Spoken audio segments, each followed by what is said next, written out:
pakai ini, Pak. Iya, iya, ya, ya sekarang ini jangan terlalu kereng-kereng banget gitu ya. Kalau ya nek suwe pisah terus sama si mulai ya seneng kiai, mungkin rindu sama istrinya kan gitu. Saya orangnya sumeh kok. Iya, lebih baik gitu, Pak. Nek nesu diwedeni ya, bahkan nesu terus tiap hari. Ya, lama-lama orang nggak takut gitu loh. Nah, makanya dari kemarin itu yang menjadi apa itu enggak permasalahan masyarakat sekarang jadi apa? Ya. Dari kemarin ke timur, sekarang barat daya. Ya, kalau kalah barat kan Merapi kan kembali ke kamusnya ya, kembali ke asal ya. Dulu juga sering ke barat, ke Tenggara Selatan itu ya jarang. Ya, ya, ya harusnya seperti itu gitu. Mau bagaimana lagi? Ya, ya mudah-mudahan yang sebetulnya yang saya khawatirkan waktu itu kan, waktu pertama kali ngungsi gitu, tanggal 5 November itu saya khawatir penularan corona dibanding dengan letusannya itu gitu. Terus kemudian maju-maju ke sini, ya kan gugurannya ke arah barat itu yang saya takutkan itu justru guguran Kuba lama gitu. Kuba lama. Ya semoga itu tidak bruk sekaligus gitu loh. Coba aja nanti Freecom itu suruh ngamati apakah sudah gamblik sekali enggak itu Kuba lama, Mas. Untuk yang arah sini, Mbak. Untuk yang arah 9 masih utuh, Mbak, untuk yang arah 9. Ya mudah-mudahan kalau masih utuh nggak masalah gitu ya. Tapi yang gamblik-gamblik itu kan siapa tahu gitu kan itu ada punggungan yang agak nonjol gitu. Ya kan? Takut dari longsor yang lain tidak mengarah situ, nanggor punggungan itu menggok ke segala arah kan nggak terkendali kan, tetap aja harus diperhatikan. Jadi mana yang saya kira dengan saya suka ngelihat itu ada yang di zoom segala macamnya, ya kan, betul. Ya kan, zoom apa segala macam itu kondisi kawah segala macam coba itu karena terus sekarang itu yang sudah nyata kan. Sudah keluar lava pijar ya. Kalau dibilang Merapi sudah meletus ya sudah meletus. Sekarang ini sedang meletus. Nah, karena tidak besar ya saya ancamannya sebenarnya yang paling berbahaya sekarang gugurannya itu sama orang ngumpul-ngumpul itu ya COVID itulah gitu ya. Walaupun bagaimana kan masyarakat di tempat pengungsian kan jauh lebih terpapar dibanding dengan di rumah sendiri kan gitu kan. Betul, Mbak. Ya saya kira pandai-pandai lah Pak Lurah itu gimana caranya itu. Semua Pak Lurah tidak di sana ini ngelanggar aturan gitu ya. Terus masyarakatnya juga selamat sana sini kan gitu. Nah, sekarang kalau udah ngeprul begitu ya yang bahaya itu COVID-nya ya. Memang COVID-nya itu memang bahaya terus gitu ya. Nggak meletus di pengungsian itu. Orang ngumpul itu ya bahaya. Ya. Makanya kemarin yang menjadi kebingungan kami sementara kan itu, Mbak. Kalau seandainya nanti terjadi pengungsian, sementara COVID-19 masih begitu berkembang di wilayah saya, ini nggak tahu gimana. Alhamdulillah Mbak Rono telah memberikan pencerahan-pencerahannya. Ya kalau sekarang harus pengungsian, ya kalau saya sih sekarang mungkin yang harus dihindari mungkin guguran ya. Kalau ngindarin lontaran material pijar kan nggak mungkin, ya kan. Terus takutan karena meledak gitu ya nggak mungkin ya. Gempanya sedikit terus longsorannya banyak, semburan materialnya juga banyak. Saya kira juga itu nggak mungkin, ya kan. Jadi yang paling mungkin adalah guguran yang mengancam gitu ya, guguran kubah lava yang besar. Kalau guguran sekarang material pijar ini ya nggak nyampe lah gitu kan. Paling banter mungkin 1 kilo, nggak nyampe 4 kilo kan, belum nyampe ya Mas ya? Belum ya paling 5 kilometer Pak terakhir. Berapa? 1,5 kilometer di jam 4 5 pagi. Kilometer? 1,5. 1,5 ya udah. Paling kan segitu juga gitu ya ininya. Ya paling segitu ya. Terus yang Ya.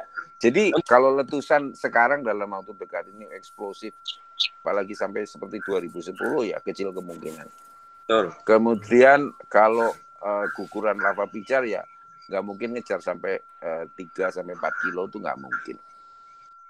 Kemudian yang paling mungkin adalah kalau banyaknya pengungsi di tempat pengungsian ya COVID itu yang bahaya. Yeah. Yang resiko gitu. Yang paling kemungkinan ada adalah longsoran kubah lama, bukan kubah. Jadi untuk yang arah ke wilayah Girito yang 97 itu Pak Lurah, arah barat daya, arah Girito. Ya. Jarak terdekat berapa Pak Lurah masyarakat di? Kalau Girito 7 kilo itu Pak. Oh 7 kilo? Iya, untuk paling Girito. dekat. Paling dekat. Kecuali tempat Le Cahyo itu kan arah utara itu 4, kilo kalau Le Cahyo, kalau kita. Ya, kalau ke arah utara kan tenang-tenang aja. Ya, tinggal turu aja udah. Nonton orang ngungsi gitu aja kan. Iya. Kalau yang arah utara tinggal turu sambil nonton orang ngungsi gitu aja. Betul. Kalau yang arah barat daya itu ya mungkin agak sedikit was-was kalau terjadi guguran kubah lava. Kalau guguran lava material pijar nggak nyampe lah. Ya. Makanya kami selalu mengikuti dari Freecom itu Mbak, yang mereka selalu update untuk memantau Merapi. Ya sebetulnya waktu kemarin belum keluar material pijar atau belum ada api diam. Itu kan sebetulnya semua aktivitas Merapi kan sudah dangkal ya. Dan gempa vulkanik dangkal paling sekitar 2 kiloan. Ya 2 kilo kurang.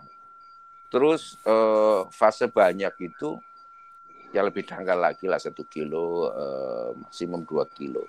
Jadi begitu sekarang jedul ada api diam kemudian ada guguran lava pijar, ya sudah gitu kan. Yang kemarin batmut itu kan di situ gitu ya. Iya. Udah keluar bener gitu kan.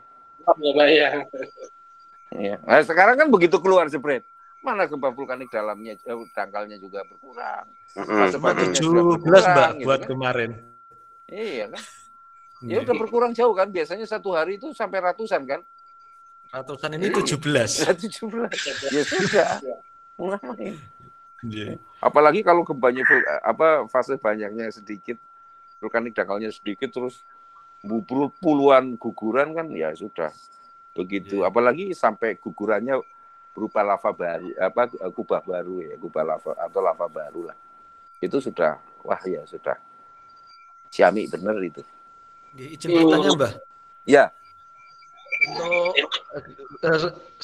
akhir-akhir kan sering untuk gempa tektoniknya ya Mbah. Apakah itu juga mempengaruhi untuk ke Merapinya Mbah? Tidak langsung lah. Kecuali ya sekecil apapun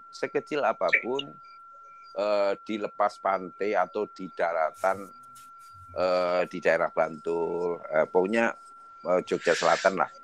Baik yang di laut maupun di darat lah itu baru masalah itu. Sekecil apapun.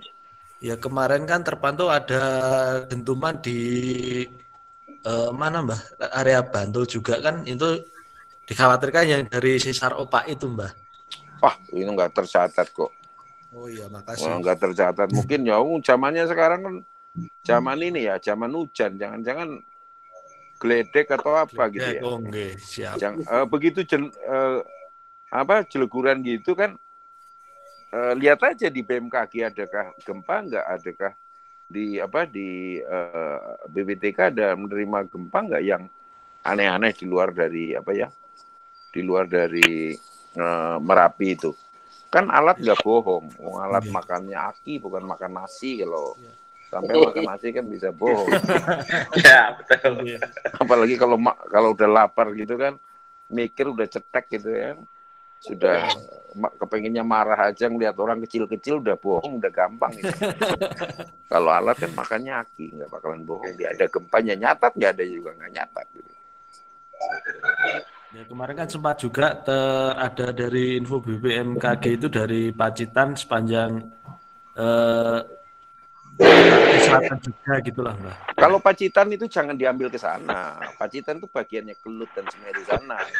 Oh, ya kan? berarti untuk Pacitan Loh Kelot sama iya, Semeru. Oh, jangan siap ngetel-ngetel siap. Saka banget tapi. Informasi baru Mbah untuk saya. Saya kira kan Ya, untuk Sesar Selatan kan gabung semua gitu Mbah. enggak semuanya dimakan Merapi gitu. Kalau Oke, di siap. Bantul, daerah Bantul itu sesar opak itu bisa kemungkinan terjadi.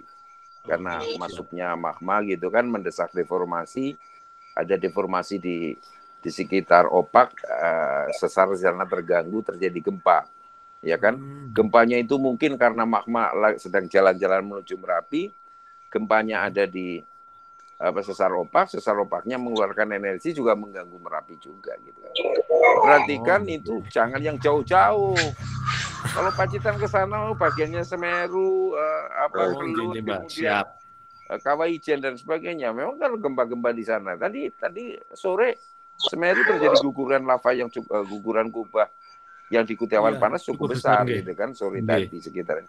Ya wajar itu, jangan diambil semua. Selama Selatan itu semua diambil. Masalahnya kan banyak pertanyaan di live juga, Mbah. Kita juga belum tahu gitu kan. Nanti ditanyakan sama panjenengan. Persis gitu. lah, mungkin agak sedikit-sedikit sampai mungkin Purworejo Selatan, mungkin agak ke Kebumen Selatan gitu, sampai ke batas mungkin jangan sampai ke Pacitan lah. Pacitan kan persoalannya lain gitu ya.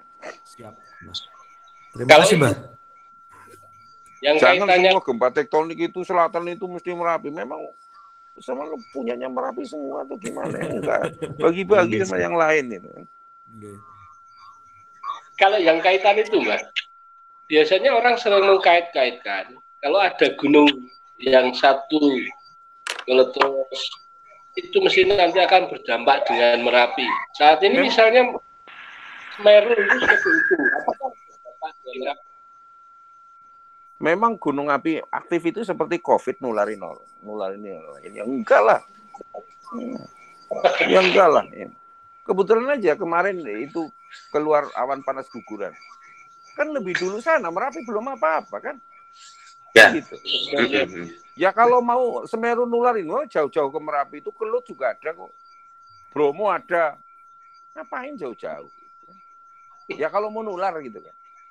Ya enggak nular lah, memang COVID. Kalau COVID ya nular. Ya. Tidak ada. Ya kalau di paraknya tukang pijet diurut-urut ya ada yang pangentologi aja. Karena itu Mbak, kalau gempa Kulon Progo katanya muncul lagi Mbak. Daerah Jalur Kulon Progo itu masuk enggak Mbak? Kulon Progo, ya. Selatannya ya kemungkinan ya.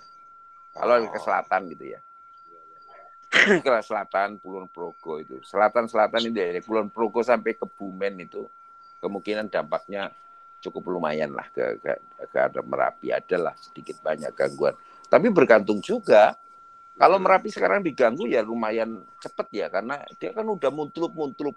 Semuanya udah di permukaan kan, ya kan? Ya. Kalau digoyang dikit ya agak cepet lah. Kalau sekarang nggak masalah, paling-paling kalau diganggu ya guguran material pijarnya jauh lebih banyak lah gitu aja. Sudah bolong kan gitu. Ya. Kalau belum bolong lah itu berbahaya gitu kan. Ya, untuk seperti saat ini kan ini Mbak, untuk yang di arah barat daya itu jangan seperti sekarang Mbak.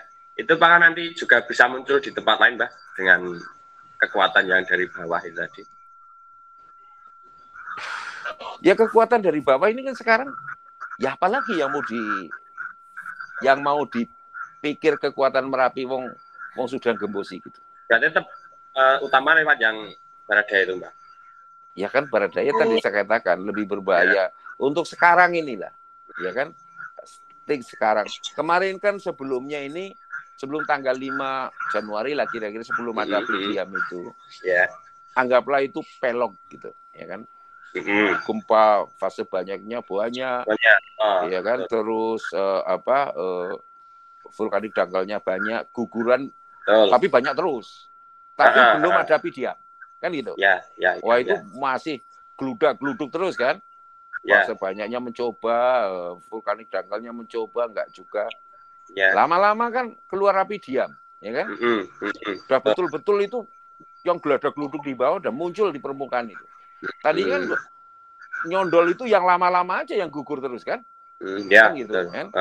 Nah lama-lama yang baru muncul bener karena sudah dihabisin betul-betul yang lama-lama itu sebelum ada api diam kan gugurannya itu material lama terus kan. Dan sekarang mentunggul yang baru gitu kan. Artinya udah permukaan sampai bawah udah punya saluran gitu. Maka udah nggak perlu geludak-geluduk. Baru geluduk sebentar udah keluar, geluduk sebentar udah keluar. Kan? Kemarin geledak-geluduk susah keluarnya. Ya. Ya kan? Nah, sekarang ini ganti selendro, gempa fase banyaknya sedikit, vulkanik dangkalnya sedikit, gugurannya lebih banyak. Betul. Iya kan? Ya. Ya energinya gimana? Kemarin energinya lebih banyak. Waktu sebelum ada api diam. Energinya numpuk ini untuk mentunggulkan api diam sampai ke lontaran material pijar. Udah selesai itu tugasnya. Sebagian udah selesai. Ya. Kalau tiba-tiba mungkin ada gempa di selatan Jogja atau kemungkinan tiba-tiba ada vulkanik dalam jebret itu 2 atau 3 itu sudah masalah.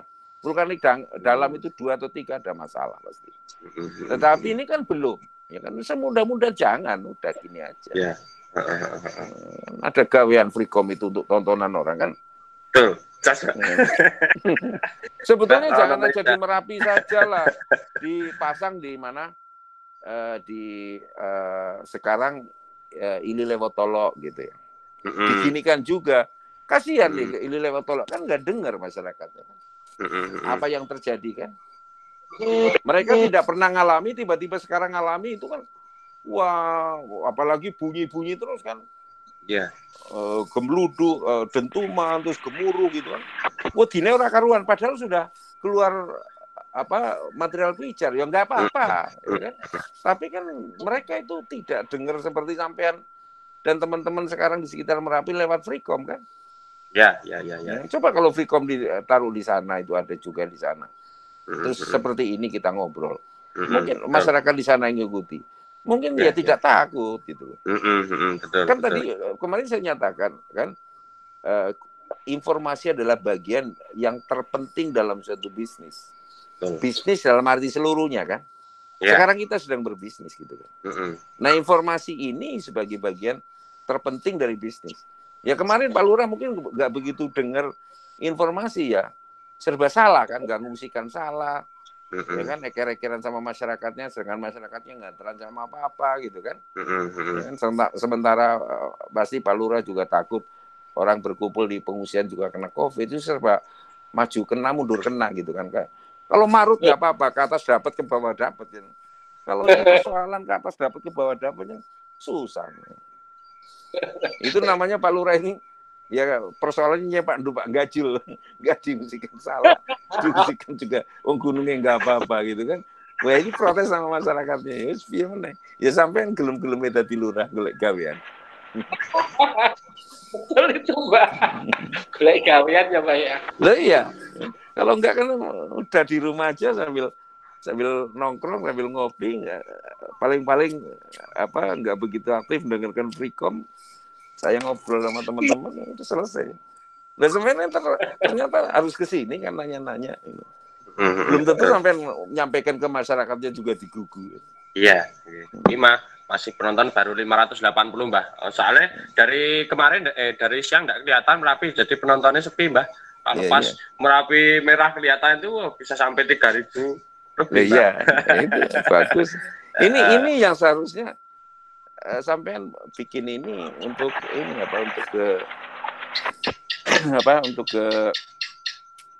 juga di mana?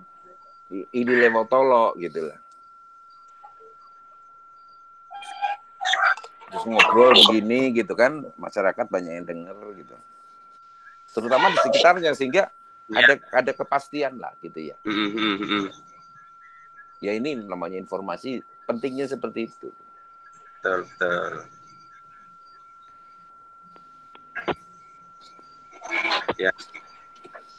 Enggak Cahya atau Pak Lurah ada lagi mungkin belum sambil nunggu Pak Dukuh ya Pak Dukuh Syukuran katanya mau masuk kok enggak masuk ini.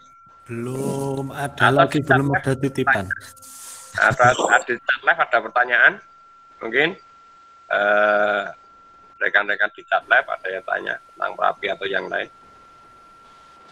Ini ada selamat malam Pak Rono. Saya Rono Metro TV. Metro Jakarta, Bapak mau izin apakah berkenan live disambungkan telepon terkait meletusnya Gunung Semeru Pak pukul 20 15 menit lagi. Nanti tak live saya sambil ngobrol dengan Metro ya. Ya, siap, monggo Mbak, monggo. Boleh. Oke. Mudah-mudahan nggak minta dengan Zoom ya. Kalau lewat Zoom kan tak matiin ini. Oke. Monggo dikondisikan dulu yang. Iya, nggak apa-apa sambil nunggu ini kan lewat telepon, nggak apa-apa. Iya,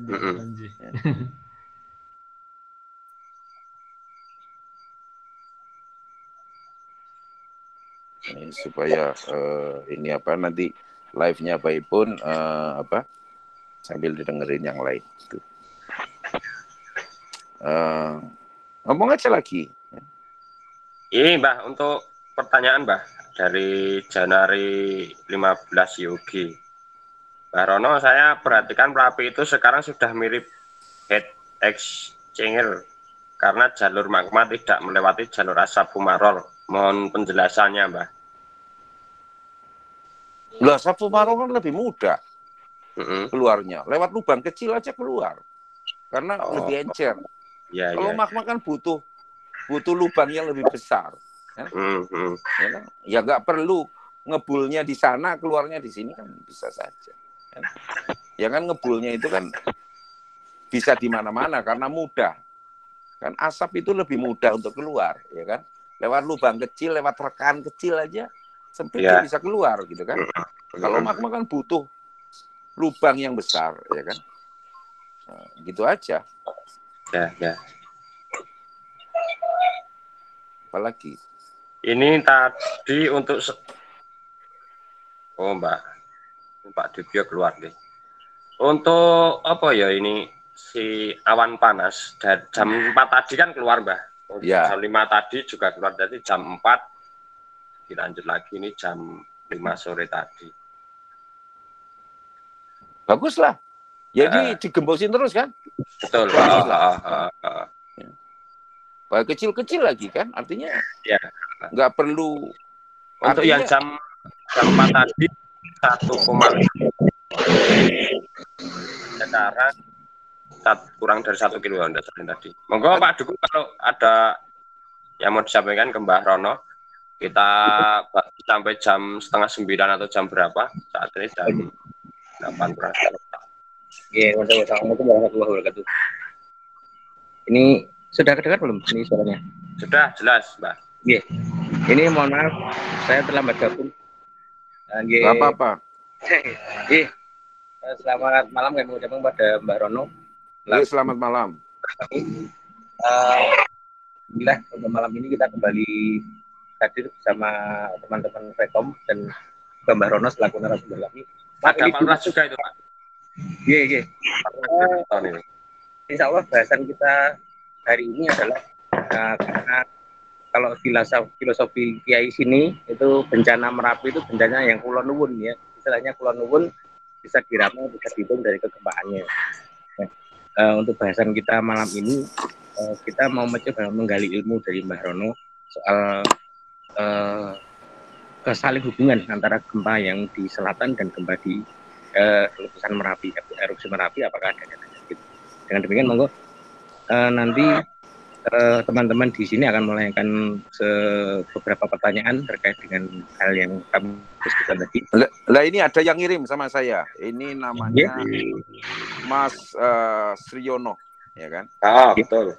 Mas Sriono ini kebetulan ada gempa di Gunung Kidul 2,2 gitu ya. 2,2 itu tanggal 14 ya kan? Tanggal 13. Coba sekarang buktikan.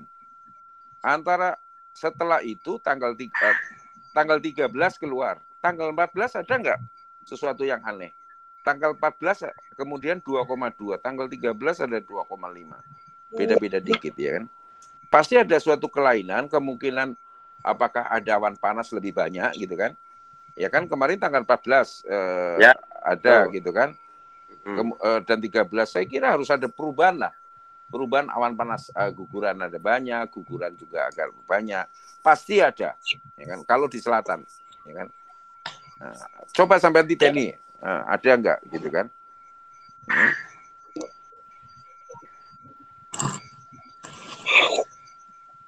Kalau gempa-gempa di selatan itu saya percaya kecil maupun besar ada pengaruhnya lah gitu kan, ada pengaruh. Kalau gempanya kecil pengaruhnya juga kecil gitu ya. Saya yakin Mas Yono ini pengaruhnya adalah, apalagi untungnya sekarang sudah terbuka gitu ya, nggak signifikan gitu ya, ya kan? Ya.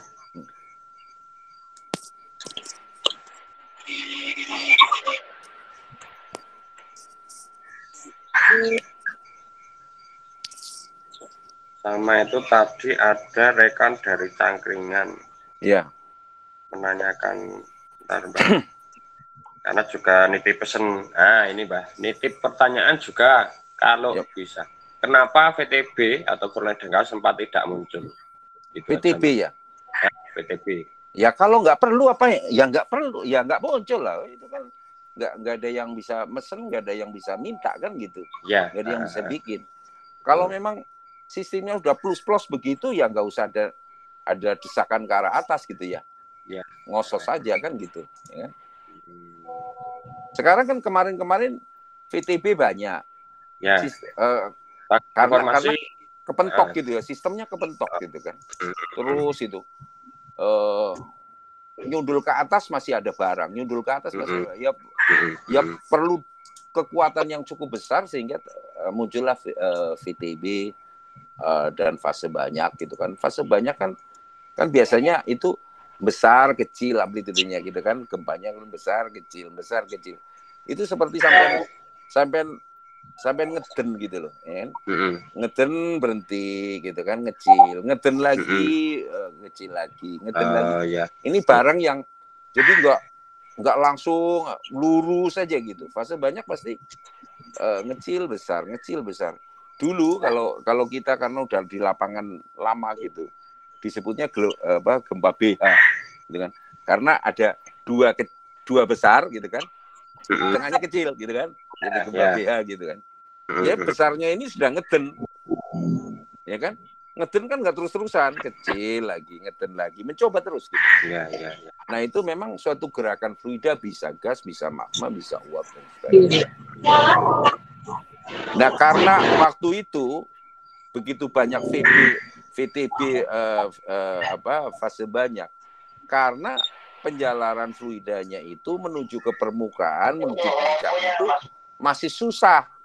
Ya. Karena terhambat cukup berat gitu ya kan. Ya, masih ada kubah lama dan sebagainya. Sekarang udah jebol gitu kan. Ya apalagi kan sudah perjalanannya sudah mudah, nggak perlu lagi lah gitu ya. Mengeluarkan tenaga ya kan. Fluidanya sampai dobrak itu keluar gempa VTB, dobrak lagi. Seperti orang bernafas ngeden lagi itu seperti fase banyak gitu kan. Nggak perlu lagi banyak-banyak. Ya. Kan begini Mas, sampai bayangkan sesuatu yang cair kayak magma, kayak gas, ditampung dalam suatu tabung yang kekerasannya itu lebih keras dibanding dengan lava atau gas, ya kan? Itu seperti barang cair. Kalau di dalam padat, ya kan? Apalagi tubuh gunungnya ini kan lancip gini, dia ikut menekan juga. Ya. Jadi ya barang cairnya kepengen mencorot ke atas gitu loh, tahu nggak? Jadi barang cair yang di dalam itu cenderung ingin naik ke atas karena sebelahnya itu batu, gitu loh. Ya. Kan lava dalam bentuk cair, gas dalam bentuk aliran yang encer sekali, fluida juga uap juga barangnya encer sekali di lingkungan yang padat, ya kan? Apalagi pucuknya seperti itu, bawahnya gede, dulunya lancip kan seperti menekan gini kan dinding-dindingnya, ya mencotot barang cair kayak klepon itu loh. Ya. Tapi jangan dibilang haram ya. Ini klepon beneran. Ya kan sampai yang barang dicair itu sampai tekan kleponnya mencotot gitu. Ya seperti itu gitu loh. Ya, seperti itu. Ya. Jadi barang itu bahasa bahasa ilmiahnya itu ada kontraksi benar. Jadi kalau ada gelombang gempa atau apa, ya kan cepat merambatnya di batu yang membentuk gunung dibanding dengan merambat di lava atau di gas gitu. Kalau perbandingan kecepatan gelombang itu sangat kontras, kemungkinan fluidanya itu encer, kemungkinan gas atau lava gitu kan, gas. Kalau nggak begitu beda-beda jauh, kemungkinan lava gitu aja, namanya kontraksi bintang. Tapi semua barang yang mengalir, seperti lava, gas, uap itu, kepengin mencotot ke atas, gitu loh. Jadi memang ada hubungan antara gempa yang terjadi di sisi selatan kemudian seperti memompa lahar ke atas gitu ya. Larutnya gitu ya, Bang. Iya, kalau misalnya bisa kemungkinan begini. Kan magma Merapi kan dibikin di selatan Jogja gitu kan, di selatan Pulau Jawa gitu. Dari zona subduksi pertemuan lempeng Australia dengan Eurasia. Nah, waktu mengalir menuju Merapi, ya kan, menuju Merapi, itu kan tanah yang dilewati mungkin kayak sungai, katakanlah gambaran kita ya nggak persis sama, seperti sungai bawah tanah gitu ya, ada bolongan gitu, magma berbondong-bondong masuk Merapi, kan magma berjalan ada tekanan, maka melembung gitu ya. Nah kan di sana ada sesar, ada apa ya, karena melembung ya terganggu lah. Tetapi gangguannya nggak besar, maka gempanya nggak besar, ya kan? Bisa saja itu magma yang masuk ke sana. Kalau gempa murninya, ya jadi energi itu dari gempa itu tidak bisa dihilangkan, tidak bisa diciptakan. Yang ada itu energi itu dirubah menjadi bentuk lain. Jadi bisa saja gempa yang di selatan itu menambahkan energi yang sedang muncul-muncul di Merapi. Nah sekarang kenapa Merapi gangguannya bisa langsung? Karena barangnya udah muncul-muncul gitu loh. Ya. Udah keluar material dan sebagainya. Ada gangguan sedikit saja, pasti muncrat gitu loh. Pasti ada masalah, walaupun nggak muncrat ada masalah gitu. Ya. Karena sistemnya itu sudah boleh katakan, ya kantongnya sudah kenyang gitu. Kalau nggak kenyang kan magmanya nggak nyampe permukaan, kan gitu. Nggak sampai sekarang nggak keluar material pijar kan gitu. Nah kalau sekarang diganggu oleh gempa yang cukup signifikan, pasti ada masalah. Sekecil apapun juga masalah. Tapi kalau kecil ya masalahnya kecil. Kalau besar ya gempanya saya kira masalahnya juga akan besar. Gitu. Monggo untuk yang lain dipersilakan mengajukan pertanyaan. Kalau itu Mbak, ada pertanyaan. Kalau gempa, apa itu terjadi letusan tahun 2010 itu karena vulkanik dalam atau vulkanik dangkal itu ya Mbak ya? Yang mana? Sebentar. Maksudnya di 2010. 2010 Mbak. Iya gimana? 2010 ini saya lagi sambil jawab ini Metro TV ini. Gimana? Letusan Merapi di tahun 2010 itu termasuk vulkanik dalam dangkal. Nah, kalau dulu itu memang vulkanik dalamnya juga banyak, vulkanik dangkalnya juga banyak gitu kan. Fase banyaknya juga ada. Tetapi waktu itu betapa sulitnya lava itu keluar. Maka saya tidak percaya, saya harus menunggu api diam. Ini pasti udah nggak akan mungkin. Ini akan jebol gitu loh. Karena akumulasi sudah demikian tingginya gitu kan. Gugurannya tidak begitu signifikan dibanding dengan energi gempanya. Ini sisa energi di dalam tubuhnya kan besar sekali. Makanya waktu itu tiba-tiba saya ungsikan 10 km. Walaupun tidak menyebut 10 km. Kalau nyebut 10 km kan gegeran. Mau nggak pernah 10 km. Gitu loh. Iya. Terima kasih. Beda dengan sekarang kan. Sekarang kan banyak kan aktivitas dangkal, vulkanik dangkal maupun fase banyak juga dangkal. Jadi saya pikir itu tidak karena sumbernya dangkal saja, ya tidak signifikan energinya gitu loh kan, ya kan. Kalau toh terjadi letusan ya, saya kira tidak sehebat 2010 gitu loh. Apalagi sekarang sudah jebol gitu ya, baik-baik aja lah gitu ya. Ya, Mbak. Oke, terima kasih Mbak Andi.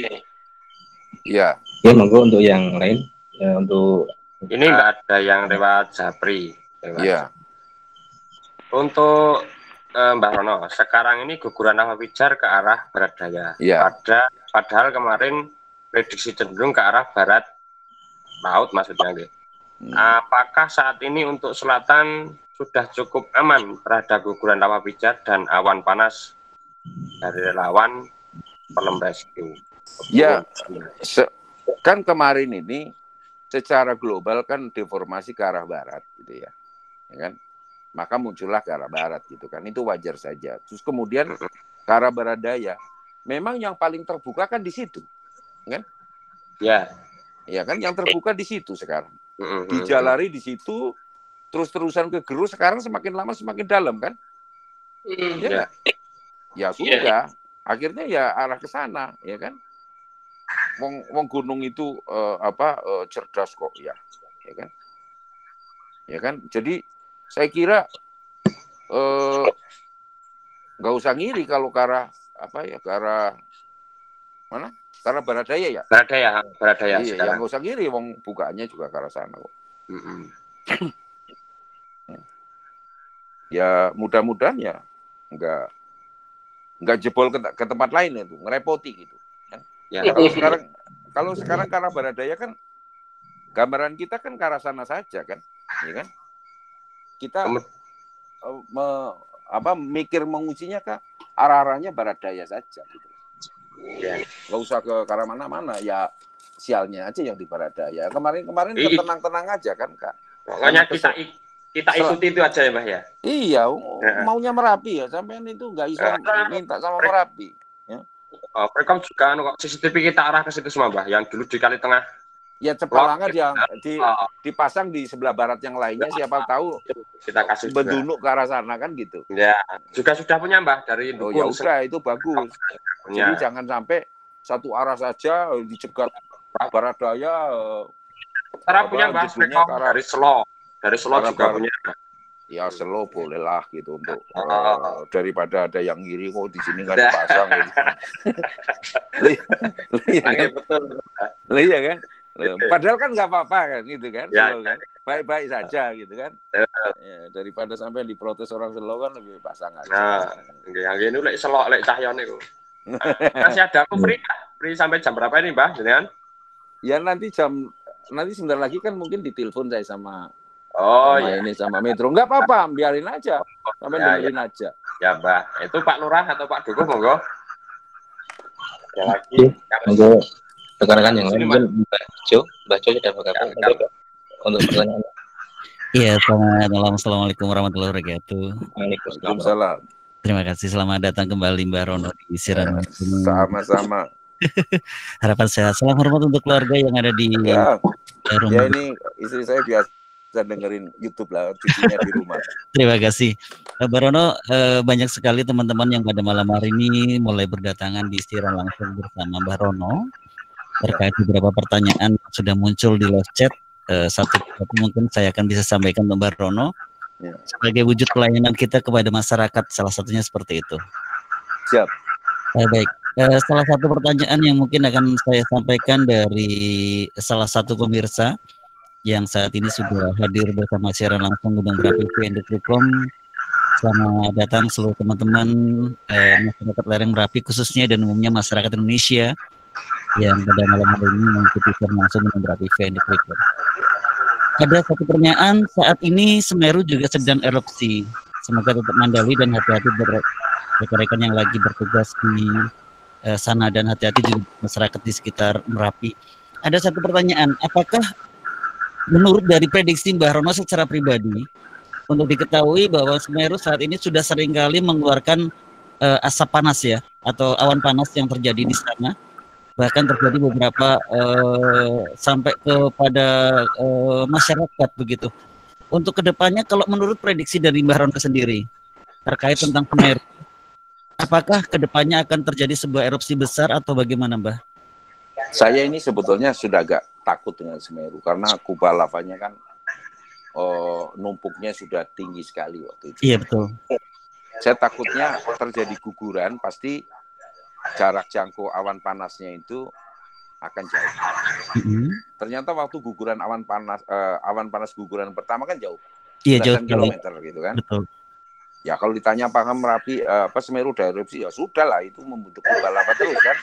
Iya. Nah tadi sekitar pukul berapa ya, 17.48 ya. 17.48 betul. Ya ada awan panas lagi jarak 4,5 kilo. 4,5 kilo betul. 4,5 kilo.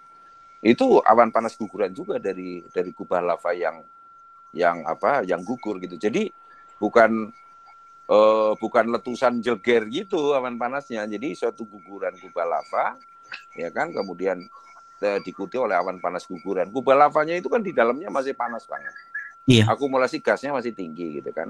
Jadi ya tiba-tiba terbuka karena gugur, ya awan panasnya terbentuk awan panas gitu kan. Iya. Awan panas itu kan bukan awan yang seperti di langit sana ringan gitu kan. Iya. Dia berat ngikuti lereng gitu aja gitu kan. Tapi jalannya cepat karena dia juga bercampur dengan material kerikil kerakal mungkin sampai bongkah gitu ya. Jadi jalannya cepat gitu ya. Ya untung saja ini di Semeru ini kan guguran awan panas gugurannya kan malam, kalau enggak udah sore gitu ya. Iya.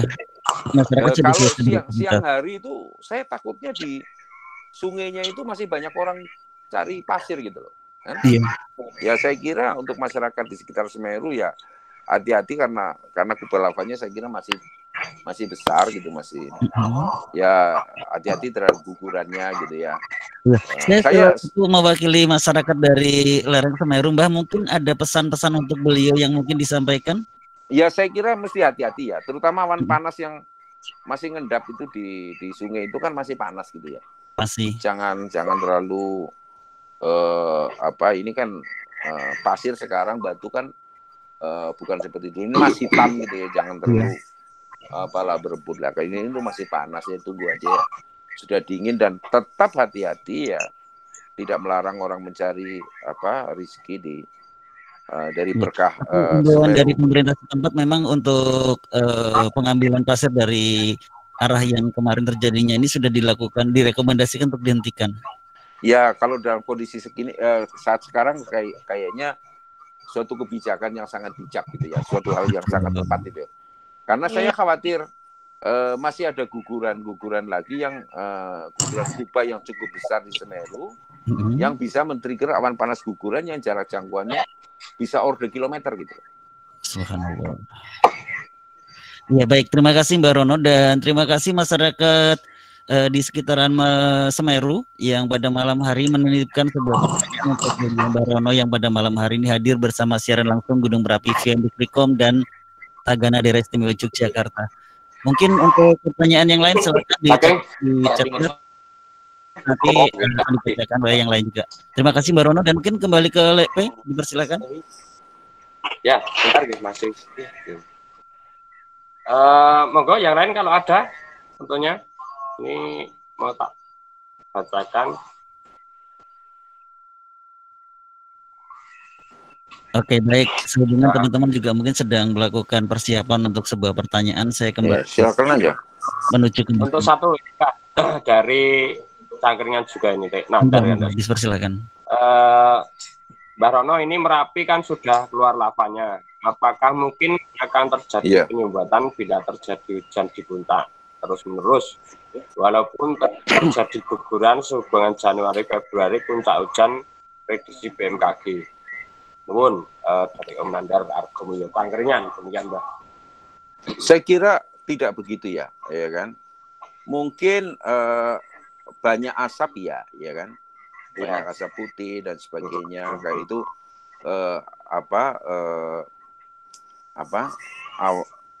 dari air yang terpanasi karena sekarang ada kubah baru kan, terpanasi airnya gitu, jadi menjadi uap, mungkin asapnya akan jadi tebal kalau misalnya ada hujan di puncak yang cukup deras. Tetapi tidak akan bisa mengganggu, ya kan, mengganggu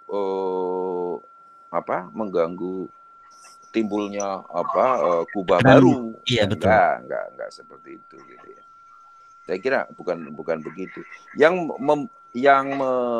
menyebabkan Merapi meletus itu bukan faktor eksternal, bukan karena hujan, tapi karena gempa-gempa yang ada yang terjadi di dalam tubuh Gunung Merapi. Nah sekarang ini fenomenanya sudah berubah.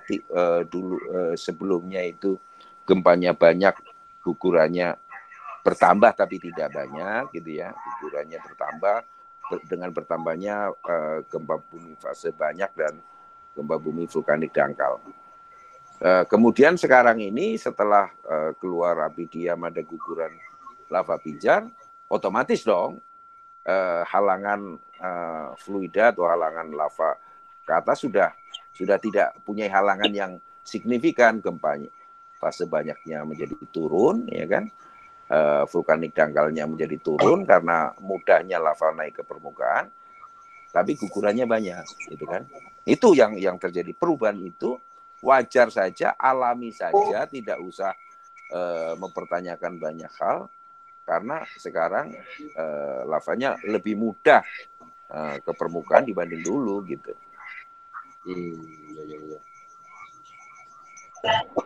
Baik. Mbak Rono, dari secara pribadi saya sering hampir dikategorikan setiap hari melakukan siaran bersama masyarakat Merapi dan masyarakat Indonesia. Yeah. Yang saya menjadi sedikit ada pertanyaan untuk Mbak Rono pada malam hari ini adalah waktu yang sangat istimewa mungkin untuk diberikan kepada saya. Ya, saya melihat 3 titik seismogram yang notabene selalu melakukan penebalan dalam kegempaan. Di antaranya adalah Pasar Bubrah, Pusung London, dan Klataan. Dalam radius 2 km dari puncak adalah Klataan. Ini selalu saya melihat adanya penebalan yang paling tebal di setiap adanya kegiatan atau kegempaan yang ada di dalam Gunung Merapi. Itu yang selalu penebalan itu yang paling dekat dari dasar kan LP lagi suaranya ini. LP. Itu yang penebalan itu yang paling tebal itu yang ada paling dekat dengan puncak ya. Di Klataan radius 2 km dari puncak, Mbah. Yang lain jauh ya? Yang lain agak jauh. Kadang-kadang hampir bersamaan, tetapi tetap yang tertebal adalah berada di Klataan. Apakah ini sebagai termasuk pendeteksi kegempaan dalam atau bagaimana itu, Mbah? Enggak, kalau yang paling dekat dengan puncak ya memang gempanya sudah di dekat permukaan gitu ya. Iya betul. Jadi radius Klataan menuju kepada puncak di 2 km, terus dengan Pusung London 1,5 km dan Pasar Bubrah 0,5 km demikian, Mbak. Tetapi selalu saya melihat, selalu menerangkan kepada masyarakat bahwa saat ini kegempaan terbesar berada di Klataan demikian, Mbak. Yang saya mempertanyakan, apakah dalam radius 2 km tersebut masih selalu terjadinya aktivitas kegempaan yang kuat demikian, Mbak? Saya kira iya ya, gempa-gempa vulkanik dangkal kan paling dalam gitu kan sekitar 2 kilo dari puncak lah. Di bawah 2 kiloan lah kira-kira. Iya betul. Ya kira-kira segitulah gitu ya. Sekarang tinggal diukur aja jaraknya 2 kilo, tapi beda ketinggian seismometer dengan puncak itu berapa kilo gitu, berapa ratus meter. Jadi dari puncak saat ini berada di 2.968 meter dari permukaan laut, sehingga menuju kepada Klataan kurang lebih di 2 km, dan di selanjutnya ada Pusung London 1,5 dan Pasar Bubrah ada 0,5 km demikian, Mbah. Ya saya kira kalau sumbernya sekitar 2 km, ya paling tidak yang di 2 km itulah yang paling sensitif mendapat itu kan. Betul. Ya kan? Betul, berarti ada di dalam gunung demikian. Iya, paling-paling sih di arah sana. Tetapi begini, ya kan, gempa bumi dalam seismogram itu, gitu kan, itu bisa saja bentuknya berbeda pada saat seismometernya itu tempatnya berbeda. Gitu, kan? Yang tidak pernah berbeda itu kalau Anda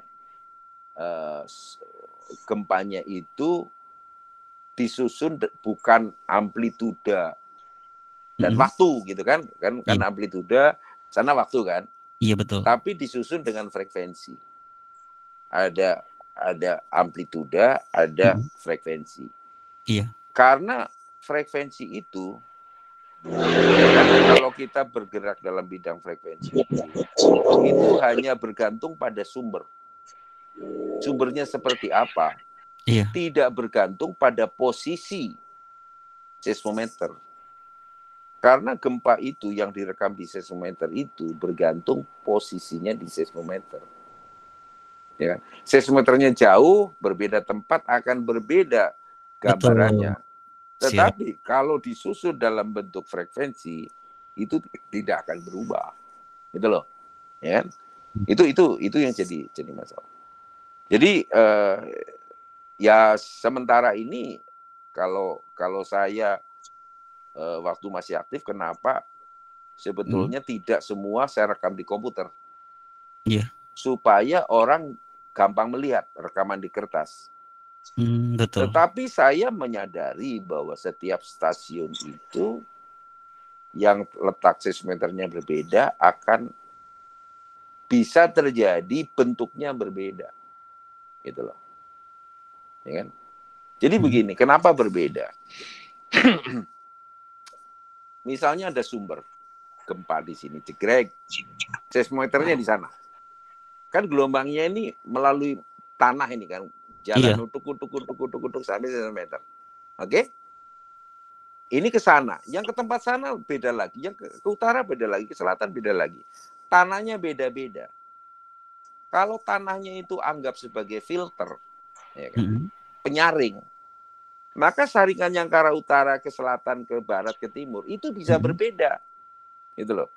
Iya. Walaupun sumbernya sama, ya kan? Walaupun sumbernya sama, beda kalau frekuensi hanya bergantung sumber. Sebagai contoh begini, Mas, ya kan? Kalau saya punya kayu yang panjang, sampean tempelkan telinga sampean di ujung kayu itu, saya pukul di sini. Dalam 1 menit 10 kali. Ya kan? Sampean itu dengar di sana, di ujung sana, ya 10 kali dalam 1 menit. Kan gitu. Ya kan? Kalau saya pukul 10 kali dalam 1 menit, maka sampean dengar di ujung sana 10 kali dalam 1 menit. Tidak kurang, tidak lebih. Tetapi kalau sampean mendengarnya berbeda-beda, jaraknya berbeda-beda, ya kan? Ada yang dengernya kecil, ada yang dengernya ada yang dengernya itu keras, tergantung dari dekat dan tidaknya, ya kan? Walaupun sampean tidak begitu memperhatikan 10 kali dalam 1 menit, itu bedanya, Mas. Jadi sampean itu mau menghitung 10 kali dalam 1 menit, atau sampean dengar keras dan lemahnya ketukan tersebut, itu akan berbeda. Sejauhnya kayak apapun juga, kalau saya pukul 10 kali dalam 1 menit, ya kan, sampean akan mendengar 10 kali dalam 1 menit. Kalau sampean dengerin di kayu itu ya, kalau di kayu yang saya pukul, ditempelkan di ujung kayu. Tetapi mungkin semakin jauh sampean nggak denger, gitu loh. Tetapi kalau ditempelkan, 10 kali. Gitu. Itu bedanya. Kalau sampean bekerja di dalam frekuensi, beda dengan kalau sampean melihat di kertas atau melihat di rekaman komputer.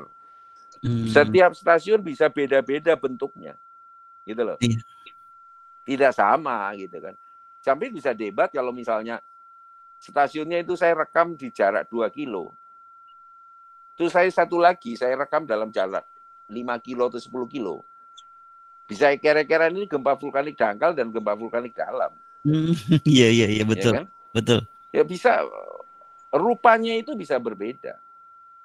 Tetapi ketukannya itu 10 kali dalam 1 menit tidak pernah berbeda dimanapun. Nah ini bedanya kalau main frekuensi dan main main di waktu gitu ya. Kalau sampai melihat kan waktu gitu. Iya. Ya memang untuk main di frekuensi perlu belajar gitu ya.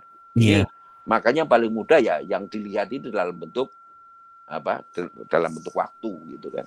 Iya, baik. Sambil kita melihat juga di puncak adanya titik merah yang saat ini terjadi, yang baru saja terjadi, ada penebalan seismogram yang berada di Klataan. Ya jelas itu ada aliran kan, Iya. pasti akan menebal gitu kan. Betul. Dan saat ini juga masih terlihat titik merahnya dari CCTV berada di Kemiri Kebo.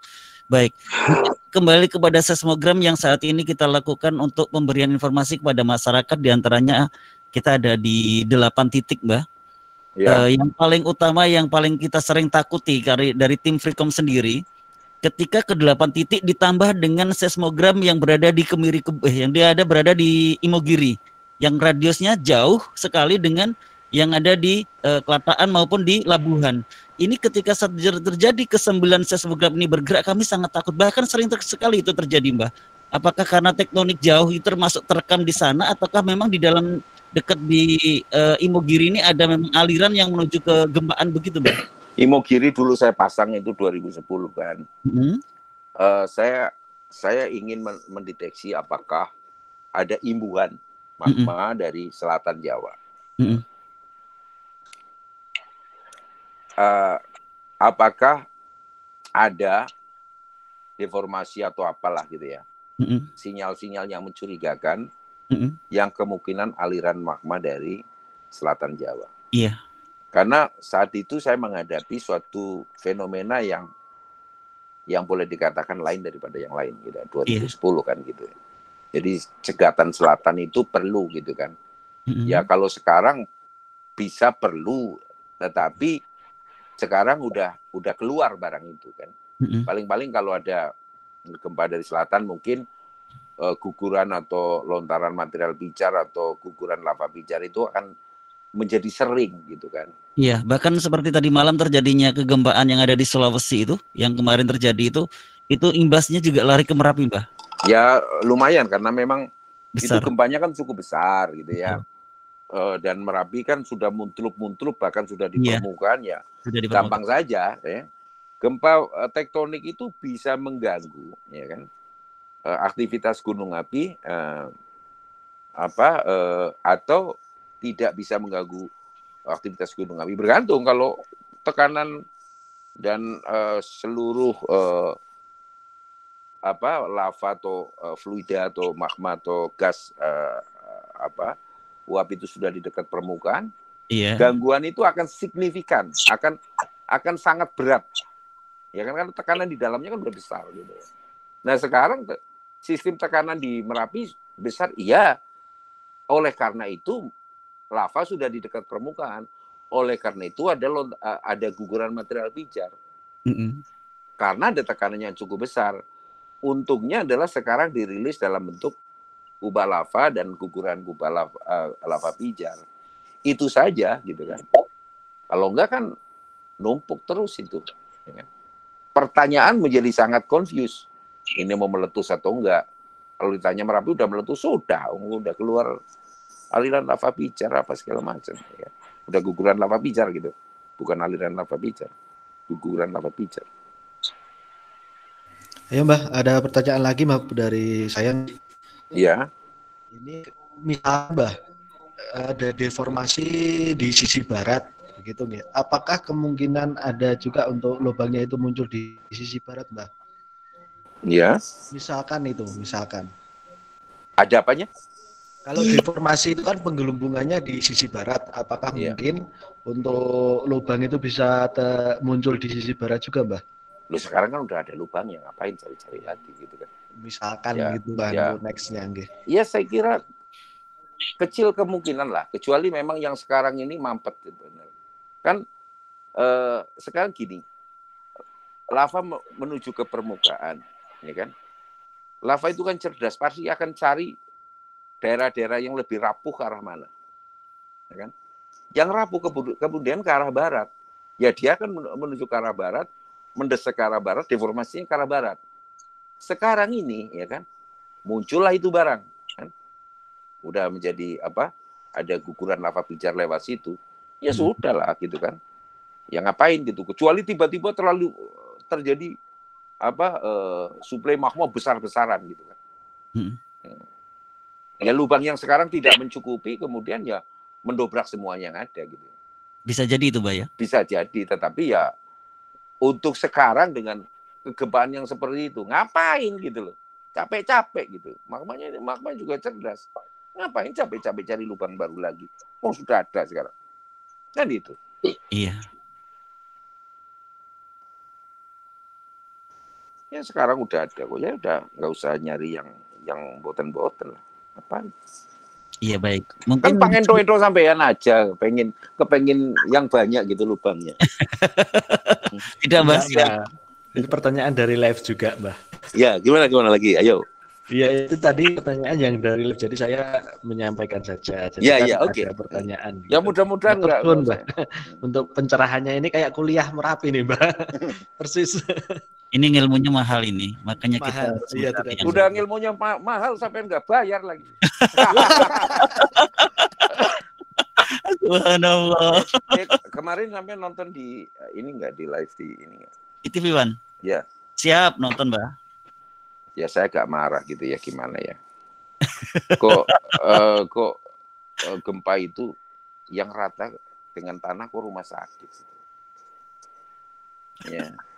Ya orang mau ke rumah sakit kan kepengen sembuh sakitnya. Iya. Nah ini rumah sakitnya ambruk. Apa kode Udah alam nih, sembuh. Mbak? Mati deh kan. Kasihan dia. Kasihan dia. Nah kalau yang sekarang pada patah kakinya luka itu, mau ke rumah sakit mana? Mau rumah sakitnya udah rata dengan tanah. Kasihan gitu. Gimana bisa terjadi seperti itu? Apa nggak dicek gitu ya? Ini daerah gempa kan, itu kan pernah terjadi gempa 1928, 1967, 1969, sama 84. Gempanya itu semua di atas 6 pada magnitudo 6 kan. Ya sekarang 6,2 ya seperti yang dulu-dulu lah gitu kan. Artinya kan pernah terjadi gempa, pasti akan terjadi lagi. Seperti di Jogja 2006 pernah terjadi gempa, tahun 43 pernah jadi gempa. Apakah terjadi gempa lagi? Ya pasti. Kapan ya nggak tahu. Pokoknya sampai siap-siap aja. Semua bangunan harus tahan gempa gitu. Terutama bangunan-bangunan yang mengundang konsentrasi banyak masyarakat, gedung-gedung pemerintah gitu kan, sekolah, rumah sakit. Itu harus dicek betul itu apakah memenuhi syarat bangunan tahan gempa atau tidak. Kalau enggak kan ya kasihan lah. Mungkin Mbak. Ya. Ini saya ada pertanyaan satu lagi. Sering teman-teman di sekitar Bantul dan Kulon Progo sering mendengar dentuman. Ini kata ini dari dasar Pak dan Kulon Progo ini mana ini? Nah itu dentuman sebetulnya kan suara kan sebetulnya gelombangnya. Saya tidak tahu terekam nggak. Kalau dulu begini, waktu tahun 2006 saya kan ngurusi gempa bumi sama letusan Gunung Merapi. Saya official, saya wakil dari Kementerian SDM. Ya. Dulu waktu terjadi gempa itu sering sekali terjadi dentuman dan ada getaran gitu kan. Itu karena terjadi gempa itu kan ada pergeseran tanah itu. Tanahnya itu bergeser. Kemudian karena digeser secara paksa, dia akan mencari keseimbangan baru. Dia akan menata dirinya itu, ya kan? Menata dirinya sebelum tergeser gitu. Semampu alam aja. Ya kan? Dia bergeser, tapi tiba-tiba gitu. Seperti sampean itu menarik meja, itu kan di atas keramik atau apa. Yang bobot mejanya itu berat. Karena ini tebel tanahnya itu kan yang tergeser. Pasti akan bunyi kan? Kan gesekan antara kaki meja dengan lantainya kan, kalau yang licin dari keramik itu kan bunyi grok gitu kan. Iya. Sama, waktu itu bunyi dung gitu kan. Kadang-kadang ada getaran karena mungkin dekat dengan suara, kadang-kadang tidak. Nah, bisa juga terjadi, itu ada gerakan tanah tapi lambat sekali. Jadi blok tanah yang tebal, itu bergeser. Deng itu. Karena tebal, berat, bergeser, jadi saling gesekan, akan bunyi dung. Kadang-kadang ada bunyi seperti air. Zzz, gitu. Itu karena di atasnya pasir. Begitu kena geseran, ya kan? Begitu kena getaran, itu seperti sampean itu punya beras sampean interi gitu loh. Jadi, ini kan. Jadi dari si beras ini dan tampaknya dan geseran dengan antar beras, maka bunyi tanah itu karena partikel tanah itu waktu bergetar itu sering bergesek gitu. Nah, suara itu terekam apa itu? Kalau terekam sebagai gempa, besar kemungkinan karena ada gerakan tanah atau sesar di sana mencari keseimbangan baru karena mungkin ada suatu tekanan dan sebagainya, mencari keseimbangan baru untuk menguji atau dan sebagainya. Kan sesuatu yang diganggu pasti akan mencari keseimbangan. Kan? Ibaratnya begini secara ilmiah. Kalau ada aksi, pasti ada reaksi. Kalau sampai dorong kereta itu nggak bisa jalan, karena gaya Anda tidak sekuat reaksi daripada gerbong itu. Jadi begitu ada tekanan, kemungkinan bergeser, maka satu hal yang ini yang terjadi, ya kan, karena dua bergeser satu blok besar, itu tiba-tiba dia pasti akan ada ledakan. Kenapa saya yakin itu? Ya kan? Saya pernah ngalamin di situ di Lampung Selatan. Waktu itu ada gerakan tanah lambat. Dang dung bunyi terus. Saya bilang nanti kalau selesai hujan berhenti itu. Karena waktu hujan kan licin. Ada tanah yang kedap air, ada tanah yang di atas itu tanah yang gembur, air bisa masuk. Air masuk sampai ke tanah yang kedap air. Sehingga licin dia bergerak, tapi geraknya ya kan sangat cepat, sebentar dem gitu. Bunyi. Nah, biasanya kalau ada seismometer di situ, itu bisa kerekam. Bisa kerekam. Oh, ini ada gempa. Sebenarnya gempa-gempa itu adalah gempa-gempa dari tanah bergerak dan sebagainya. Dulu 2006 waktu terjadi gempa sesar opak itu ratusan itu gempa-gempa susulannya. Nah, karena semua sesar tertarik kan terganggu sesar opak kan. Ada sesar yang kecil itu kan terganggu semua. Nah, dia mencari keseimbangan baru. Seperti karet kalau saya tarik waktu dia masih elastis, dia kepengen kembali lagi gitu. Kalau ditarik terus ya putus, sudah nggak kembali lagi dia. Atau plastik sampai tarik gitu. Pada tarikan tertentu dia masih kembali. Tapi kalau sudah tarik terus molor sampai putus ya udah nggak bisa kembali dia. Nggak bisa. Nah, itu kembalinya itu biasanya bunyi. Pernah di Lampung Selatan, pernah juga di mana saya pengalaman itu ada di Kabupaten Kuningan. Ya kan, saya ingat sekali waktu itu menjelang Lebaran saya harus hari terakhir itu saya harus ke Jepang, saya masih ada telepon. Udah biarin aja ini kan kalau selesai musim hujan selesai itu. Benar musim hujan udah selesai karena nggak bergerak lagi. Coba tanya ada orang di sekitar itu. Kalau musim kemarau sampai denger nggak gitu? Kalau musim kemarau nggak ada. Musim penghujan sekarang hujan lebat ini sering dengar itu kemungkinan gerakan tanah, ya kan?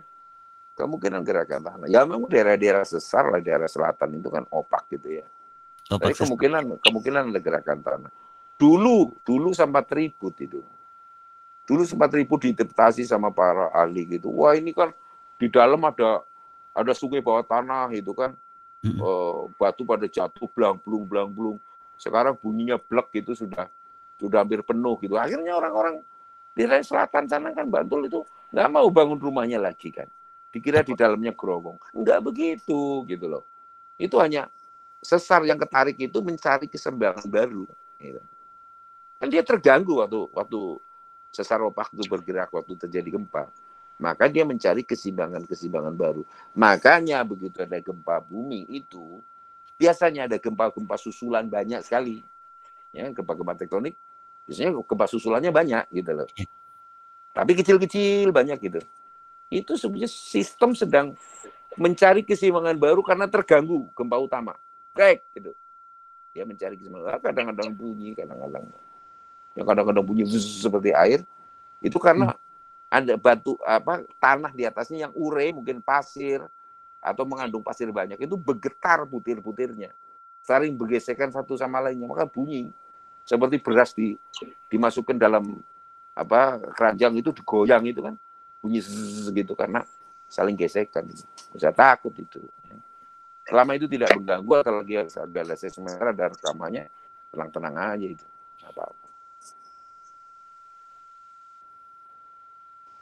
Baik, untuk Asrori atau Pak Asrori mungkin dengan jawaban yang disampaikan beliau, dipersilakan kembali Bapak Asrori.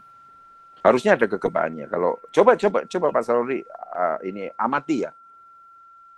Bunyi-bunyi ini sering terjadi pada musim hujan aja. Atau musim kemarau juga bunyi gitu. Sedang di-mute, mungkin beliau sedang ada ini, Mbak. Mohon maaf sekali saya mewakili dari Mbak Muci. Sebelum kembali kepada pertanyaan yang mungkin kami akan sampaikan kepada Mbah Rono pada kesempatan malam hari ini, saya ucapkan selamat datang kepada beberapa lembaga kepemerintahan yang pada malam hari ini hadir di siaran langsung Gunung Merapi via Indo Freecom dan Tagana Daerah Istimewa Yogyakarta. Tentunya pada malam hari ini kita mengadakan obrolan ringan membahas tentang geologi atau kemerapian yang ada di Gunung Merapi dan beberapa pertanyaan juga yang disampaikan oleh masyarakat Indonesia dari sahabat Pak Lurah itu, Pak Lurah, itu Pak Sutibio itu Pak Lurah itu Mbak Jo. Pak Lurah Girikerto itu, Lurah saya, Pak Lurah. Iya. Lagi nggak ada suaranya nih, Mbak Lurah. Oh ya, Mbak Lurah, kalau memang ada satu pertanyaan, saya persilahkan. Langsung saja ya. Apakah besar yang terjadi tahun 2010 itu menjadi mengeras sehingga sekarang ini aliran bisa mengalir ke arah darat, paling info yang rasa ya.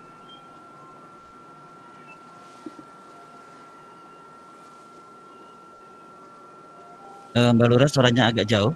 Coba mungkin saya bisa ditolong itu, saya nggak dengar. Baik, saya ulang kembali pertanyaan dari beliau. Ya. Apakah sisa kubah lama tahun 2010 mengeras sehingga mengakibatkan pemunculan kubah lava baru yang berada di barat daya sehingga kubah lava 2010 saat ini bertahan seperti itu, Mbak Rono? Demikian maksud beliau.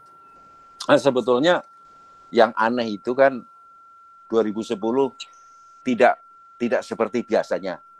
Letusan Merapi itu kan biasanya ada kubah gugur, awan panas guguran.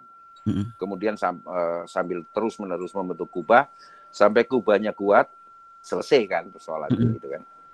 Nah, tahun 2010 nyaris tidak ada kubah lava. Kubah lava sedikit lah gitu kan. Kemudian dalam perjalanan ini kan membuat baru lagi gitu ya. Iya. Nah, oleh karenanya saya bilang kan Merapi akan berubah karakternya setelah 2010 gitu kan. Ya biasanya letusannya pendek, biasanya 2 tahun paling tidak. 2 tahun 4 tahun. Periode pendek itu 2 tahun, periode panjang sekitar 4 tahun. Ini agak panjang itu kan. Karena memang ya habis-habisan lah di 2010 gitu kan. Bahkan boleh dikatakan tidak ada kubah lava waktu itu kan. Maka dalam perjalanannya sampai sekarang membentuk kubah lava adalah kubah lava setelah letusan 2010 gitu kan. Ya sebut sajalah kubah lava akibat letusan 2010. Sebenarnya kubah lava yang 2010 nggak ada yang tersisa, kemudian berhentinya itu memang berhenti sudah kehabisan tenaga lagi Merapi waktu 2010 gitu. Jadi sekarang hal yang baru, lebaran baru, ya kan. Memang kemarin itu waktu geluda-geluduk vulkanik dangkalnya banyak, vulkanik fase banyaknya juga sangat banyak gitu kan. Itu sebenarnya proses dia naik gitu kan. Iya. Bahwa kubahnya itu belum kelihatan itu ya terus menerus gitu kan, membentuk kubah cuman belum kelihatan. Nah, sekarang karena sudah demikian banyak kebongkar yang kubah yang lama, ya lama-lama mentungul gitu aja gitu. Sebenarnya prosesnya ini proses letusannya tidak jeleger gitu ya. Ya kan? Dia menyusun pelan keluar sampai sekarang mendungul guguran lava pijar itu. Itu bagus daripada kehimpun seperti tahun 2010. Vulkanik dalamnya banyak, vulkanik dangkalnya banyak, fase banyaknya banyak. Tapi tidak juga ya kan muncul ya sudah akumulasi energi semakin besar. Yang meledaknya besar. Ya, sekarang tertolong lah. Api diam keluar gitu kan. Bocor dengan guguran lava pijar itu kan kubah baru, cuma karena tidak terdapat tampung ya longsor ya. Tapi kan pembentukannya ya sekarang bandingkan lah ya. Saya waktu jelang tanggal 5 November itu, kalau letusan besarnya itu, pembentukan kubah lava Merapi itu sekitar 38.000 meter kubik per detik. Sekarang nggak tahu lah, paling-paling puluhan ribu per hari mungkin ya. Dengan kondisi seperti ini saya nggak tahu. Saya nggak ngitung gitu. Ya, saya nggak tahu berapa sekarang katanya pertumbuhan kubah lavanya per hari. Per hari mencapai 4.500 kalau nggak salah ya. Per hari? Per hari ya. Sesuai laporan di tanggal periode pengamatan di tanggal 8 sampai 14 demikian, Mbak. Kecil lah. Ya tidak seperti Merapi sekitar 38 meter kubik per detik itu kan suatu hal yang sangat luar biasa gitu. Jauh berbeda. Ya. Jadi saya kira belum khawatir sekali, semakin tidak ya karena guguran lava pijar itu. Tetapi sekali lagi karena aturan harus mengungsikan ya diungsikan, wajibnya suatu rekomendasi kan diikuti gitu kan. Iya.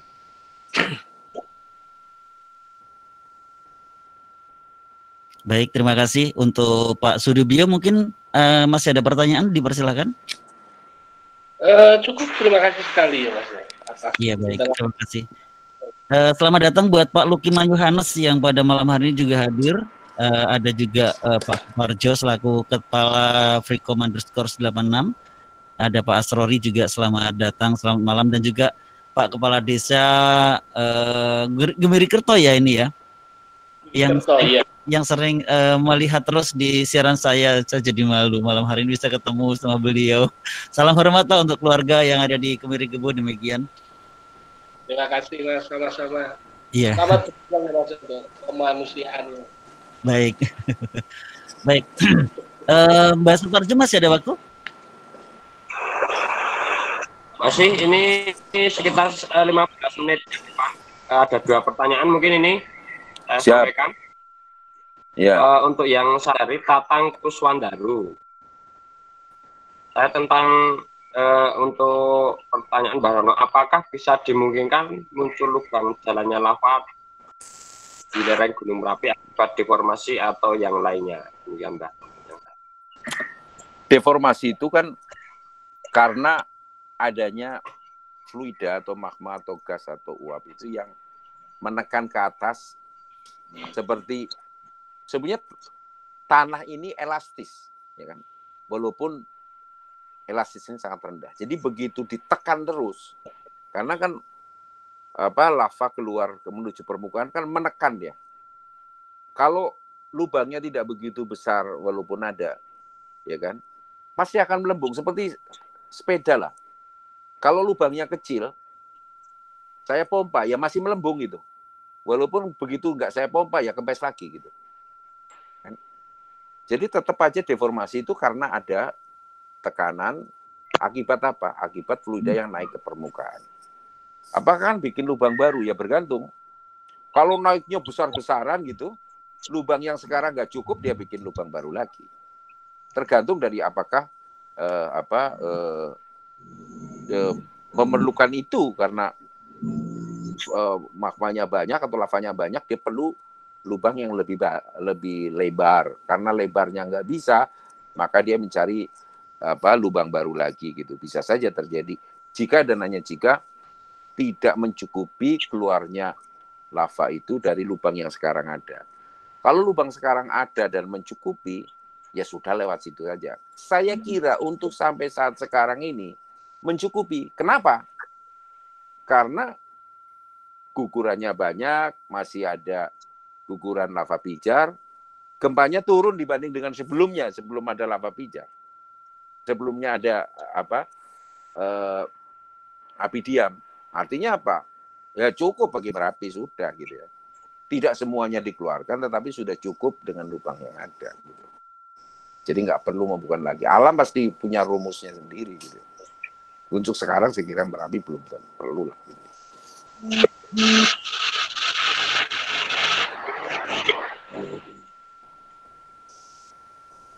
Baik, terima kasih. Untuk pertanyaan kedua, Lepe. Oh, ini hampir sama ini, Mbak.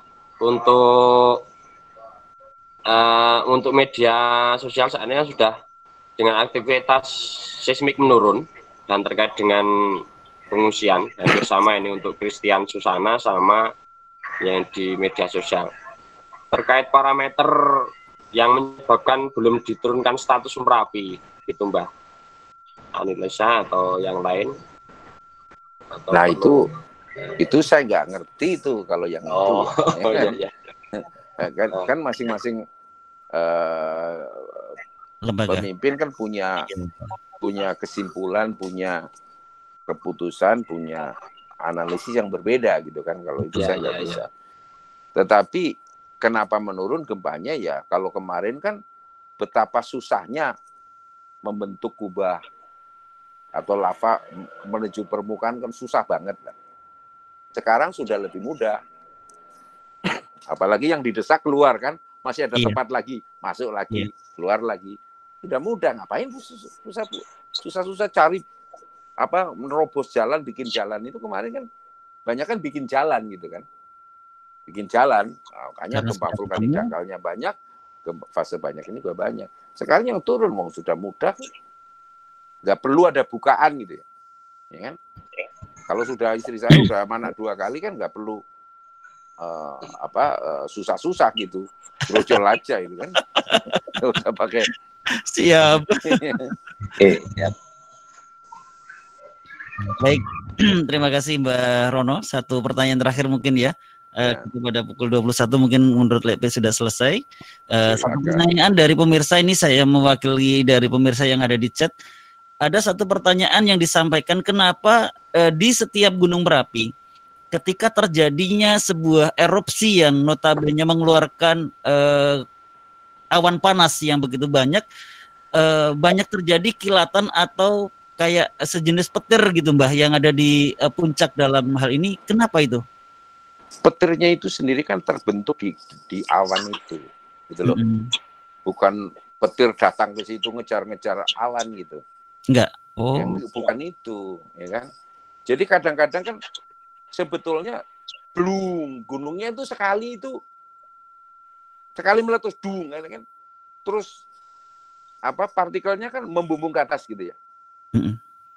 Kok kelihatan glundung, sebetulnya petir itu gitu kan. Cuman mungkin kalau siang hari nggak begitu kelihatan, atau memang tidak kelihatan tertutup awannya itu. Yang tebal. Ya, sebetulnya terbentuk petir di dalam itu. Petir kan itu suatu loncatan listrik ya. Iya. Ya kan? Itu sama gitu kan, ada mineral dengan kecepatan tinggi disemburkan gitu ya. Maka ada suatu loncatan listrik karena ada mineral dan sebagainya, maka terbentuklah di awan itu. Itu petir. Jadi petir itu terbentuk karena ya awan itu. Bukan petir jauh-jauh datang ke situ gitu. Musim hujan aja enggak. Kan belum tentu musim hujan gitu. Betul. Walaupun tidak musim hujan, petir itu terjadi di kolom asap letusan yang demikian tebal, ya kan, dan demikian tingginya karena memang di samping memang basah, di situ ada ion positif dan negatif, itu kan terjadi loncatan elektron itu, maka terbentuk suatu loncatan listrik yang demikian tingginya. Yang kita lihat itu kan kilatannya itu, tetapi karena massa yang banyak sekali, berjutaan, waktu dia loncat itu, maka suaranya itu menggelegar. Kalau tidak bisa sampai di Maguwo ini kan kadang-kadang ada latihan militer itu. Kalau pesawat yang cepat sekali itu kan bunyi dudung itu kan ya. Karena udara yang terbelah ada shockwave, ada gelombang kejut. Ini gelombang kejut aja, bunyi dung gitu. Ini sama, ya kan? Karena loncatan listrik yang di elektron yang ada di dalam abu vulkanik itu, maka terjadi loncatan elektron itu, terjadi arus listrik yang demikian besar, maka terjadi kilatan yang kita lihat itu kilatan, ya kan? Tetapi itu karena demikian masanya, demikian banyaknya, maka terbentuklah suara menggelegar. Kadang-kadang suara menggelegar yang tidak berhenti-hentinya itu belum tentu berasal dari letusan gunungnya itu. Jelegur sekali selesai. Tetapi yang glung-glung itu petirnya gitu loh. Petirnya kayak kan kadang-kadang nggak berhenti itu. Iya. Nggak berhenti. Cuman sampai nggak ngelihat karena gelap gitu ya. Di dalam tebal. Petirnya di dalamnya itu. Nah kalau yang di pinggir-pinggirnya baru sampai ngelihat gitu loh. Jadi petir itu tidak datang nyamber abu letusan gunung api, tetapi petirnya terbentuk karena ada loncatan muatan listrik di dalam abu vulkanik itu. Jadi kadang-kadang wah suaranya menggelegar nggak berhenti-berhentinya, sampean ketipu. Ya. Itu sebenarnya suara geledek di dalam asap atau abu vulkanik itu sendiri. Padahal jelegur selesai kan, boom itu selesai kan, masa blung gitu kan enggak. Tapi sampai dengarnya wah menggelegar terus-terusan, glung. Ya iya itu sambil geledek ya. Baik, di samping terjadinya kembali guguran lava yang masih menuju kepada arah barat, kita lihat lumayan besar pada malam hari ini. Mungkin Nalur saya akan berikan kepada Lepe sebagai pembawa acara di malam hari ini. Paling tidak kalau misalnya ini akan berakhir sekarang ini, masyarakat di sekitar Merapi itu perlu bersyukurlah dengan adanya guguran material pijar itu. Kan? Artinya sistem sudah terbuka gitu kan. Energi tidak menumpuk demikian signifikan, ya kan? Maka kecil kemungkinan dalam waktu dekat ini sampai kalau ngarep-ngarep letusan seperti 2010 ya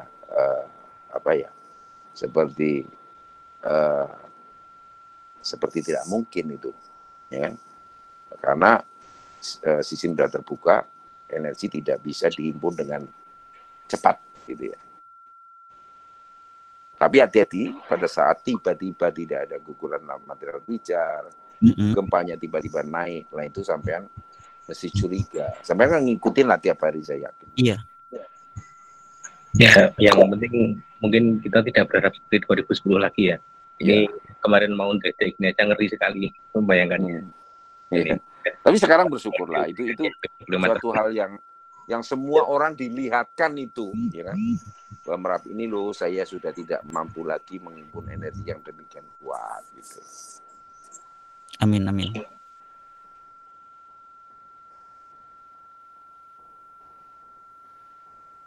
Lepe dipersilakan. Sebentar ini ya, ini Pak Ketua, ini salam sapa dulu. Jadi, bro, Pak Ketua Tagana kita dari Provinsi DIY ini. Oke, selamat malam Pak Ketua. Ya kan sampean punya bos baru kan?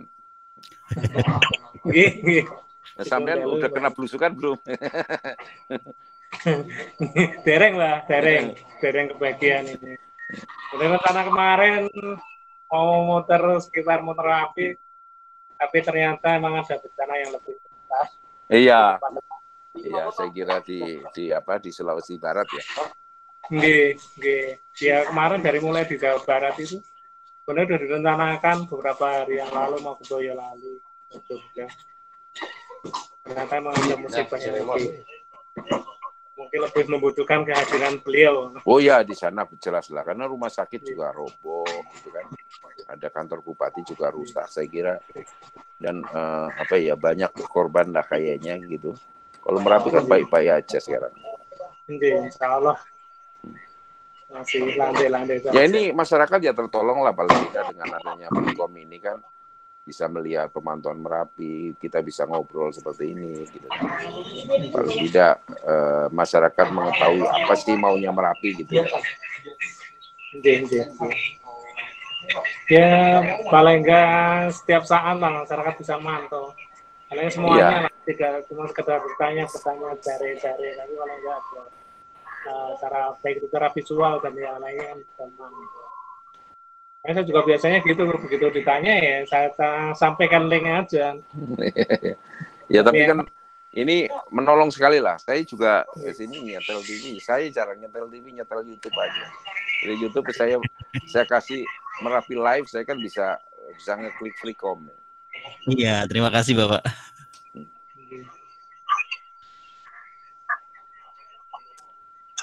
Ya, mudah-mudahan semua selamat ya. Amin, amin. Teman-teman Freecom semua sehat, bisa melayani masyarakat lewat tayangannya. Amin. Masyarakat dan Pak Lurah itu yang tadi berkenan hadir ya, selamat sehat ngurusin masyarakat, dan masyarakat yang diurusi juga semua selamat lah gitu ya. Hati-hati, protokol COVID itu jangan lupa ya kan? Sekarang semakin tinggi kelihatannya di Jakarta ini 50 orang paling tidak 1 orang terkena. Ini agak berat sekali.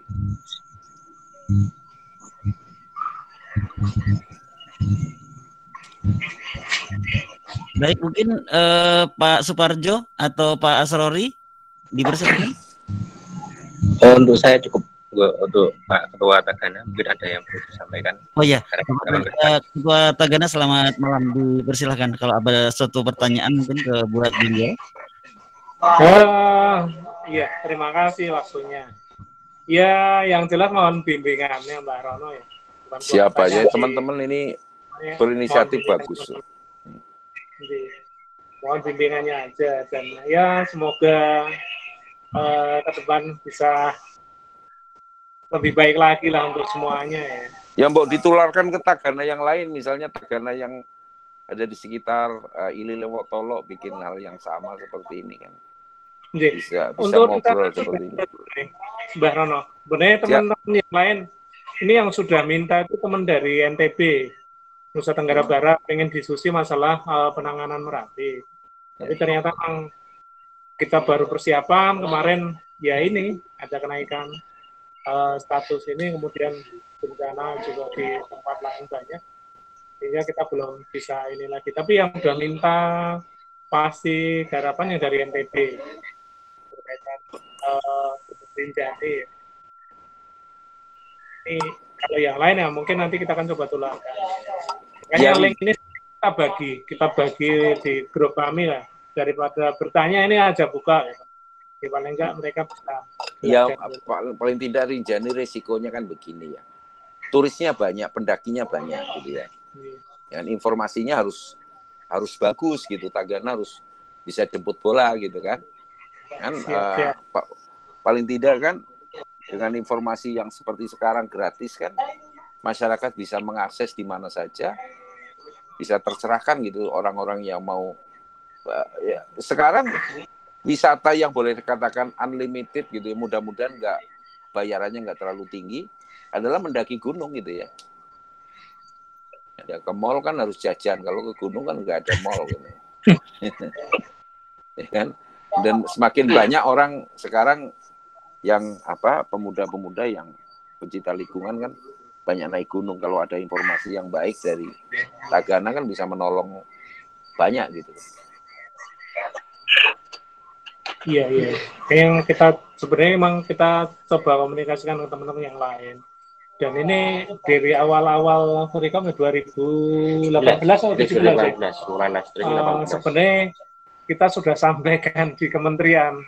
Tapi kan yang namanya di sana bosnya ganti-ganti.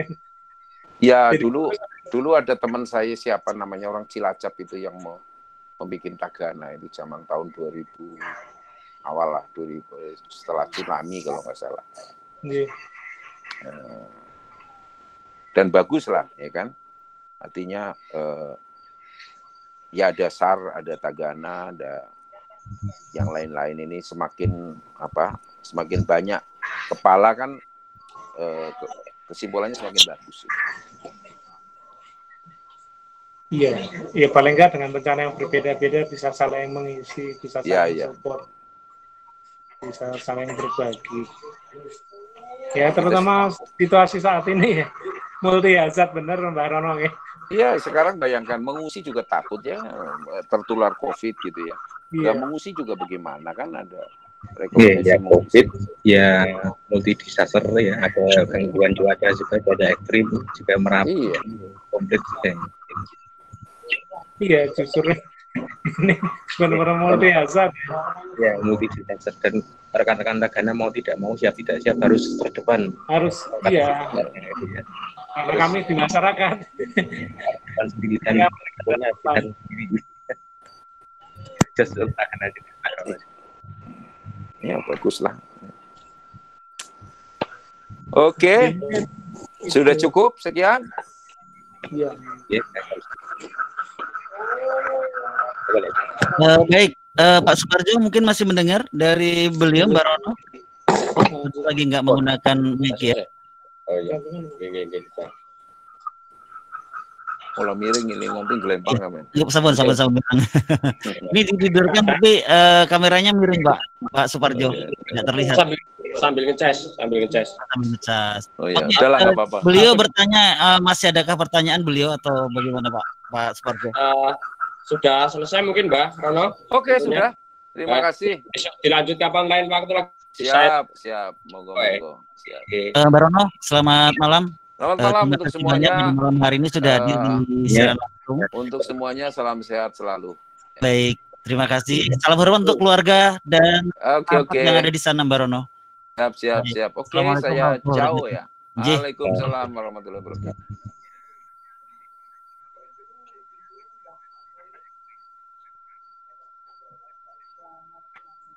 Udah langsung tutup masing-masing nggih. Biar di tim lab so amin. Iya baik, terima kasih untuk semuanya. Selamat malam. Turun Pak. Pak Debio ya disambung waktu. Terima kasih kan kami teman dari Rekom yang selalu merapi.